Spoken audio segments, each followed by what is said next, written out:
So thank you for being with us. 20 years ago, as you know, private equity was a cottage industry.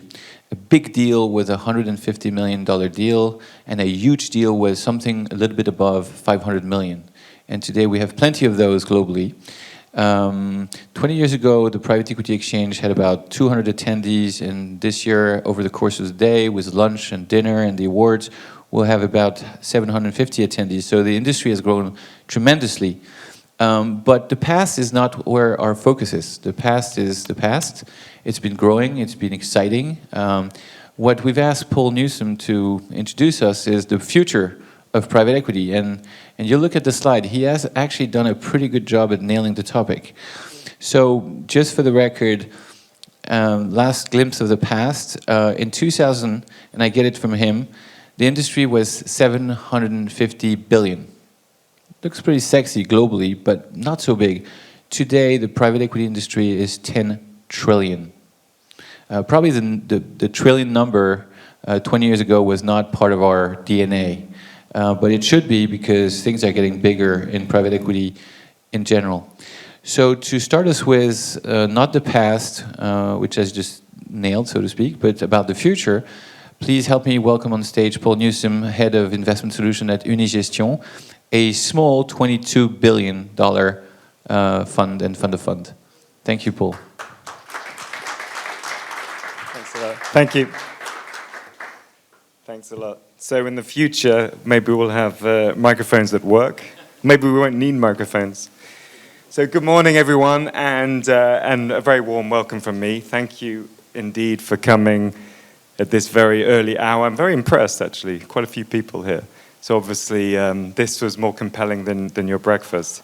My name is Paul Newsome. I'm a partner at Unigestion. And 20 years is the magic number here, because I joined Unigestion 20 years ago as well. And I was so junior that I wasn't invited to this conference. So, but anyway, Unigestion is an asset management firm. We have $22 billion of assets under management. Private equity is about half of that. And within private equity, we cover direct investments, we cover secondaries, we cover fund investments. And we're actually specialists in the global mid-market part of private equity. So today, I'm going to share a few thoughts on what I believe is the future of private equity. And what it has in store for our industry. I mean, the beauty of this topic is that I can go anywhere, because no one can contradict me otherwise. But as a computer scientist, Alan Kay once said, the only way to predict the future is to build it. And so that is exactly what I'm going to do here. But someone else said, and I think this is very relevant, because quite a few of the topics I'm going to cover you will recognize. And I think the only thing I would say about the future is that it's already here, it's just unevenly distributed. So let me just start. I think, should I read through it? No, but first, just a brief reflection on where we are today. Because 20 years ago, when I entered the industry, actually, I entered the industry in the late 90s. It was an obscure niche, hard to access industry, investing in unheard of companies. Today, private equity is ubiquitous. It is everywhere. And in fact, you could live your life through private equity-backed companies. And these are some companies which are in our portfolio. So indeed, if I start at the top left, you could, as a baby, you could be pushed in a pram, a stroller, by German-based ABC Design. You could go to an indigo school in Singapore. You could have your daily sustenance at Pain Quotidien. And then when you build it, have a family, you can charge your family car at a US-based charge point, charger. You can then start to think about your retirement and save with Swedish-based future pension. And finally, when you've reached a ripe old age, You can receive at-home care. You don't have to go to a care home yet, with Home Instead, Swiss-based Home Instead. I could go further. Yes, we also have a funeral business, so you could plan your funeral with Foster Funerals, British company. So you can just stay with private equity-backed companies for your whole life. And even more startling is how public companies are being squeezed out by private equity-backed companies. If you look at, we're on this theme of 20 years, if you go back 20 years, there were twice as many public companies as there are today. And this phenomenon is being caused by various things, not least because there's more capital in the private equity market. So there's no need to go public so early now. You can just continue to be financed by private equity. But also it's become more onerous being a public company. And probably just as important is, as private equity investors, we just want to keep on reaping the benefits of continued value creation in private companies. And the other phenomenon you've probably heard about on the venture capital side is of unicorns, these billion-dollar-plus valued private companies. 20 years ago, these were unheard of, or scarcely imaginable. Today, there are hundreds of them. In fact, I looked it up just before coming. There are now 950 billion-dollar companies worldwide. So, with that, there is no doubt that today we have a very large, fast-growing, and influential asset class on our hands. But with this context, I want to briefly peer into the future, or the near future, and ask 3 questions. First, as ESG and impact have moved into the mainstream and continue to become more important, what does this mean about private equity returns? Second, we're already seeing smaller investors able to access private equity. You may have heard of Moonfair, for example, but Moonfair is still the realm of high net worth investors. You still have to be able to invest 125,000 plus at Moonfair, and it's still quite expensive. But how can it become truly accessible as public equity is today? And third, if you were to take your time machine, go back to the 1980s, go into the room where KKR were doing their due diligence on RJR Nabisco, apart from the Gordon Gekko braces, the dodgy ties, and the striped shirts, you'd hardly tell the difference to today. Despite the ubiquity of technology around us today, why has private equity not yet moved into the 21st century? I want to ask that question. So in the next 20 minutes or so, I'm going to walk you through these 3 topics and try and provoke a bit of food for thoughts. So first, let's go on to impact. More specifically, I want to talk about climate impact here. And if I were to tell you to limit your investment scope on climate impact, you may ask yourself 3 things. Firstly, well, where am I going to find such opportunities? This is a very limited scope. I'm going to be searching high and low for decent investments. And second, well, okay, impact, but how can I really prove that I'm delivering impact? It's all smoke and mirrors otherwise. And finally, you're going to say, okay, then forget, I'm just doing this because I want to be a do-gooder. I'm not going to make carried interest. I'm not going to make my hurdle. So fine. That is how impact is seen today.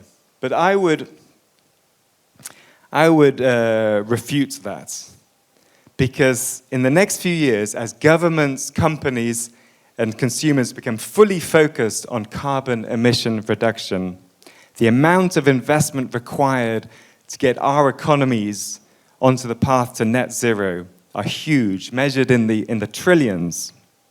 And it's going to be innovative private companies that are focused on climate impact, which are benefiting or going to benefit from these strong tailwinds. And I believe that private equity is going to play a key role in this path to net zero.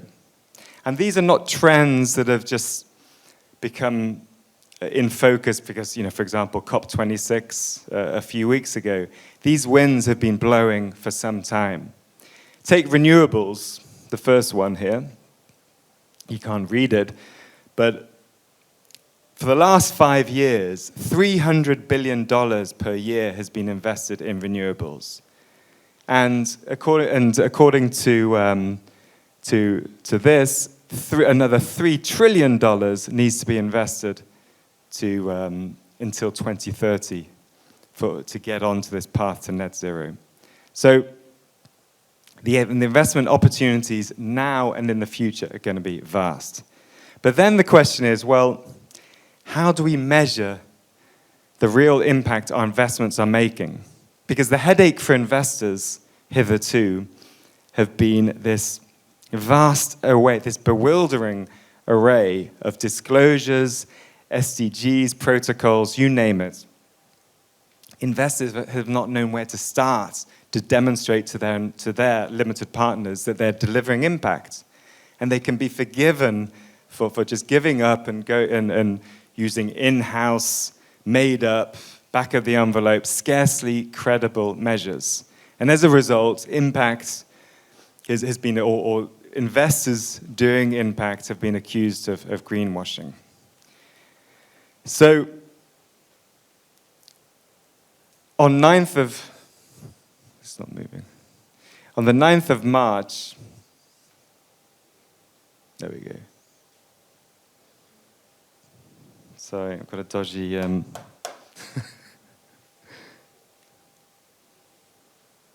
There we go.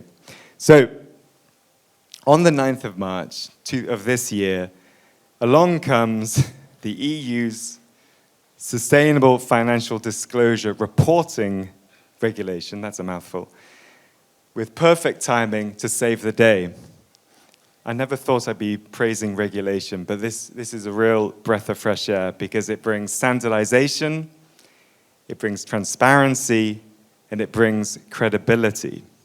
In the concrete case of impact measurements, here are 14 standardized KPIs, the so-called PAIs, Principal Adverse Indicators, that at a minimum should be measured, monitored, and improved to demonstrate impact. And these have been introduced by this SFDR now in all European-based firms, or even US firms who are marketing to European investors need to implement these. And the universal application of these measures will allow investors to really see clearly the true impact of their investments. And it will allow us to say to our limited partners, look, it's not all smoke and mirrors. My companies are really making an impact. And I think this is something that will really help the establishment of true impact investors. And lastly, on impact, if you don't believe me that impact and strong returns go together, then just look at this. This is a company called ChargePoint. ChargePoint is the world's largest network of electric vehicles charging stations. Started in the US, founded in the US, it's now across Europe as well. We invested in this company in June 2016, and the investment thesis was simple. The growth, we realized that the growth of this company is directly proportional to the global stock, that's the left axis, of electric vehicles. And we could already see that this was growing at 20-30% per year. ChargePoint already had 75% of the out-of-home charging market in the US. So they were already a leader in the market. We just had to ride this growth of electric vehicles on the road. And sure enough, 5-6 years later, the number of electric vehicles has multiplied by almost 10 times since we invested. And this line is the valuation, because about a year ago, the company listed on the New York Stock Exchange via a SPAC, and today we're sitting on over a 10 times return. So this is, I could show you this across other areas as well. We invested in a Japanese solar company. We invested in a company which benefited from the transformation to LEDs. It goes on and on. And yes, of course, it's not all about riding the tailwinds. You need good execution as well. But when you've got tailwinds like these behind you, it's difficult not to make strong returns. So that's impact. Let me now move on to the next topic, and I'm still having a problem. Okay, access. Universal access, to be precise. Where am I pointing at, by the way? Brilliant. Okay, given that the private equity market is all-encompassing, as we've mentioned, is it fair that the large institutional investors are cashing in on attractive returns, while smaller individual investors like you and me have very limited ways to access private equity? I'm talking about investors who are putting in less than 50,000 at a time. And I'm taking a risk here, but I'll be interested to just go to you guys, to the audience. Okay, we're all in the private equity market. Now, how many people in this room, let's take your pension funds, through your pension funds have exposure to real private equity? I'm not talking about listed, I'm talking about private equity funds. Can anyone raise their hand if they think, okay, a few, but which is pretty amazing, given that we are in the private equity industry.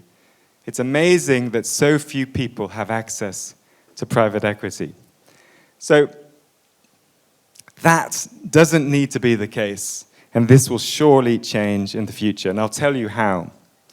The issues for small investors accessing private equity have been various.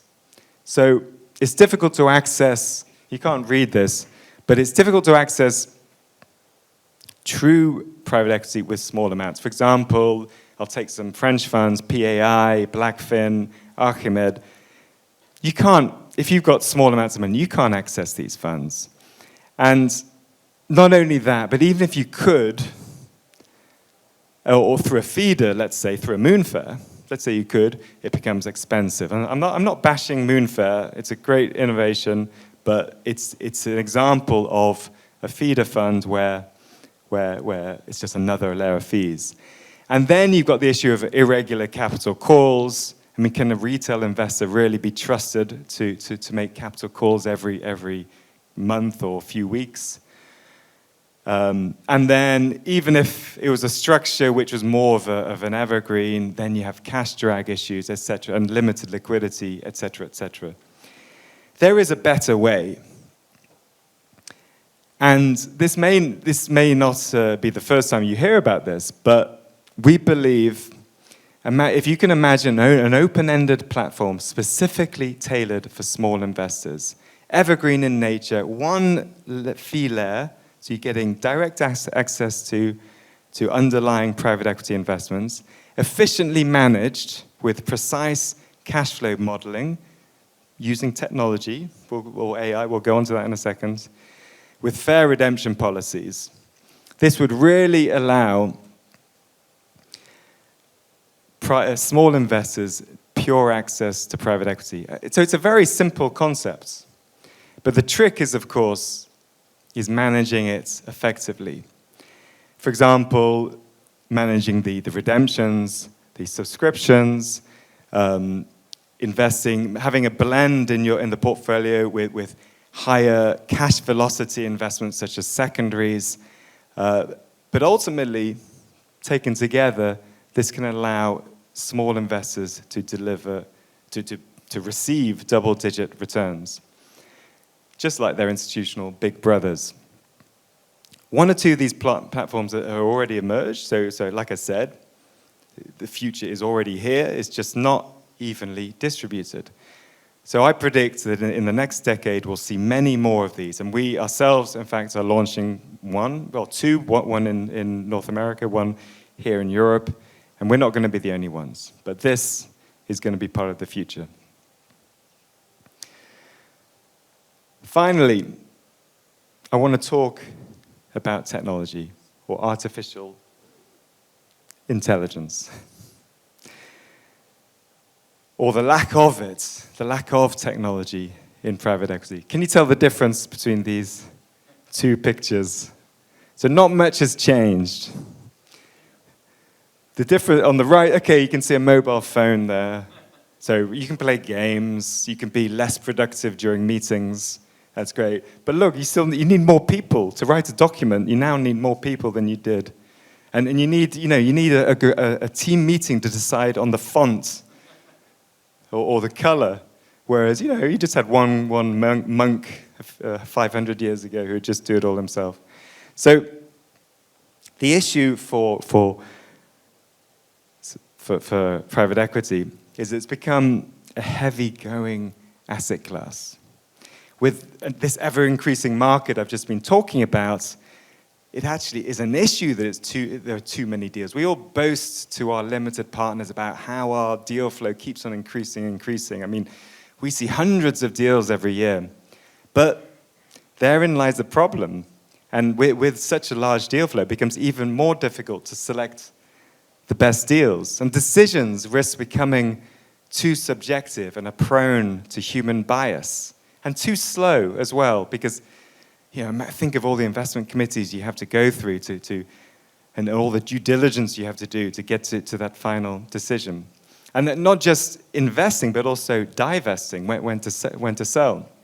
And then to make investment decisions or to gather enough evidence, you have to use you need to use outside consultants, you need to have large deal teams, and then you need to go to your wise investment committee who have combined experience of 200 years, and that probably means 200 years of combined negative biases. How many expensive man-hours does it take to get to that final decision? So why has nothing changed since the 1980s? And okay, I'm exaggerating to make a point here, because I know people will tell me, oh yeah, but you've got all this great sourcing software and all this great due diligence software and Preqin and PitchBook, but it's just not helping. So, fortunately, in the Second World War, Alan Turing invented the computer, and 80 years later, it's time for private equity to start using it. And this is the solution. If you could take all the data you have on a given deal, or on a sample of all the deals that have been done historically, and feed them into a machine learning model, you can then start to glean which are the important variables you should be looking at. And this is what we've done at Unigestion. We've looked at 25 years of data of all the underlying portfolio companies that we've got through our direct investments, through our secondary investments, through our fund investments, and we've considered all these variables to try to come up with a predictive model. And we've designed a model to churn out a probability of whether a deal will deliver above a certain hurdle, let's say a 2 times multiple, 2 times cost multiple. But to be precise, the model delivers a probability distribution of different outcomes. So this allows you to calculate an expected outcome as well as the probability of achieving certain hurdles. And this is delivered through machine learning, considering those 40-plus variables I just showed you, over 1,400 underlying companies. An attractive feature of this model, as demonstrated in this diagram, is that you don't have, obviously it makes sense to use it before you make the investments, but you can also use it, it's time invariant, you can use it during an investment. So say you're making a secondary investment in a fund, you can actually take a prediction date when all the deals have been made, and you can come up with predicted outcomes based on the information you already have. And this sounds interesting, but what does the model spew out, is the question. I'm still not having problems. Oh, yeah. You may have come across this. This is what's called a confusion matrix. And this, you can show results this way. So on the left, we have our predictions. So the top left is the below hurdle. So that's when the model predicted below hurdle. The bottom is when the model predicted above hurdle. And then this is the outcome, below hurdle, above hurdle. So 31% of the time, the model predicted below hurdle and indeed was below hurdle. 47% of the time, the model predicted above hurdle and the outcome indeed was above hurdle. So taken together, that's 78% accuracy. Very impressive, we thought. But how does that show in returns, in results? And this is when we fell off our chairs.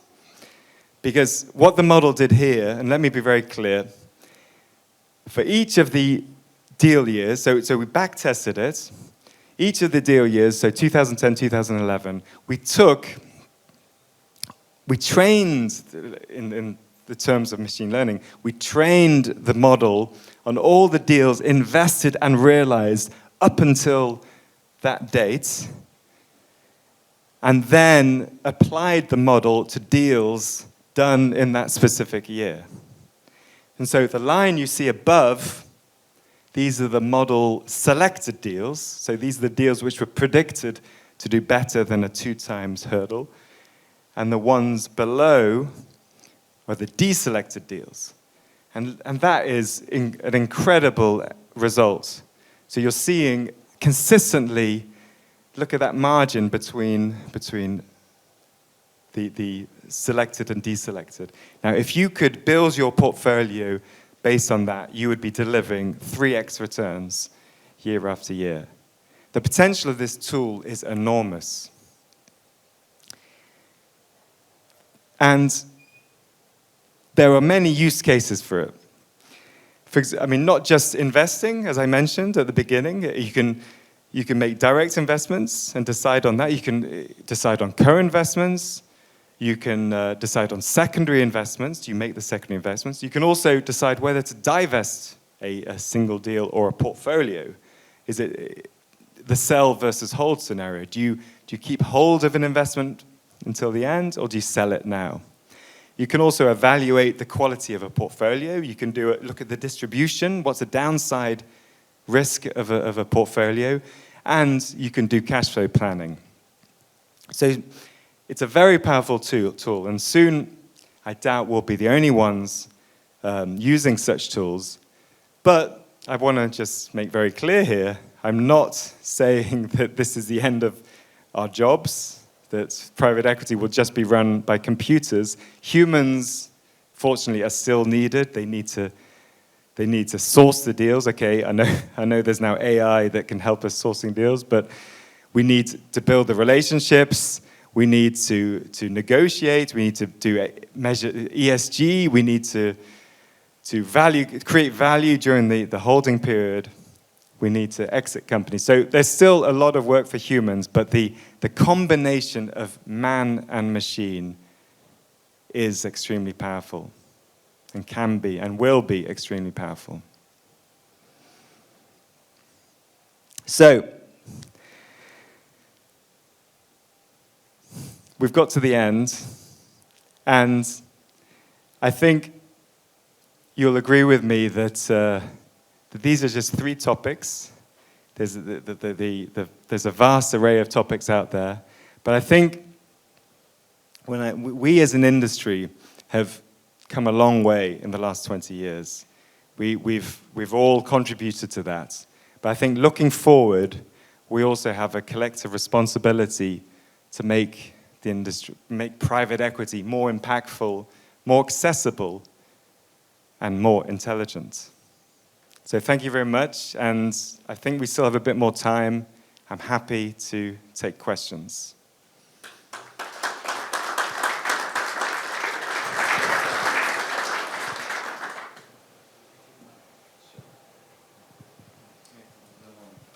Any questions? So maybe one question here, access. Yes. Can you tell us how you plan to... It's just a bit of a question to warm you up for your questions. So access. At Unigestion, how do you plan to have women accessing private equity? I think we have 2, 3, 4 women in the room. Well, our computers are female. No, we have women on our team. Okay. And no, you're right though. It's. Are you making a conscious effort? We are making conscious efforts. When we recruit, we make sure that we get half our CVs are from females and half from males. So we're making conscious effort, and if we don't get female CVs, then we keep on looking. Good. And second question, access. You mentioned Moonfair and access for retail investor. The other disruption here is actually funds going listed. Yes. With KKR, Blackstone, Bridgepoint, and all the others are now thinking about it, including Ardian in France. And we have Eurazeo being our champion there in France. Yeah, I mean, there have been listed private equity funds for a long time. And that doesn't solve the problem, because the problem with listed private equity is you're de facto correlated to the public equity market. So in bull markets, there's always a discount to NAV. In bull markets, that discount reduces. In bear markets, it increases. So in the end, it doesn't solve the issue. And the other thing about listed is that the TER, the total expense ratio of listed funds, can be very large. So let's go on a prediction. If we have more retail investor going in private funds, and more with 50... In where? Credit funds? In private funds. Private funds, yeah. With just like 50,000. Mm-hmm. And also I can buy KKR for just like 1,000 through listed funds. Yes. And we have 10 trillion, as of today invested in private equity. Where do you see private equity in 20 years? How many dry powder and not so dry powder in 20 years? Let's make a prediction, and I'll re-invite you in 20 years, promise. 20 years. Well, it's grown 13x in 20 years. So, I mean, I reckon it could easily be. I mean, the public markets, mm-hmm. Let's just put this into context. The US public markets have a combined market cap of 50 trillion. That's just the US public markets. And we just said, the combined AUM is 10 trillion. So I think there's still a way to go. This could easily be 50 to 100 trillion in 20 years. So we're slowing down, going multiplied by 5? Yeah, only a multiple as opposed to 10, 13. Yeah. Okay, that was my warm-up questions. What's on your side? Hi, Paul. Very good presentation. I'll have a go.